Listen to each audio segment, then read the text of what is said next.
पारंपरिक पद्धतीने सातारा जिल्ह्यात वटपौर्णिमा साजरी।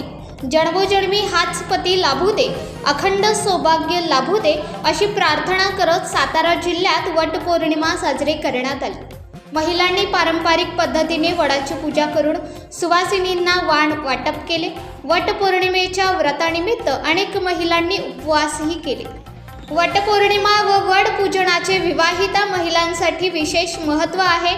वटपौर्णिमेनिमित्त सातारा शहर व जिल्ह्यातील सर्व तालुक्यांमध्ये वडाच्या झाडाखाली महिलांची गर्दी झाली होती। महिलांनी पारंपरिक वेशभूषेत नटून थटून मैत्रिणींच्या घोळक्याने जाऊन वडांचे पूजन केले। तसेच 7 वचनांच्या पूर्ततेसाठी दोऱ्याने 7 फेऱ्याही मारल्या। खणा नारळाने ओटी भरली, तसेच फळेही वाहण्यात आली। वटपौर्णिमेला वाण वस्यासोबत फळांचा प्रामुख्याने वापर केला जातो। एकमेकींना हळदी कुंकू लावून वाण वस्याची देवाणघेवाण केली जाते। त्यामुळे सातारा शहरातील फळ बाजारात प्रामुख्याने आंबा, पेरू, केळीसह फळांना मागणी वाढली होती। दरम्यान धावपळीच्या युगात अनेकांना वड पूजनाला जाणे शक्य नव्हते। अशा महिलांनी कुंडीतील वडाचे रोपटे किंवा वडाच्या फांदीचे पूजन करून वट पौर्णिमेचे व्रत पूर्ण केले।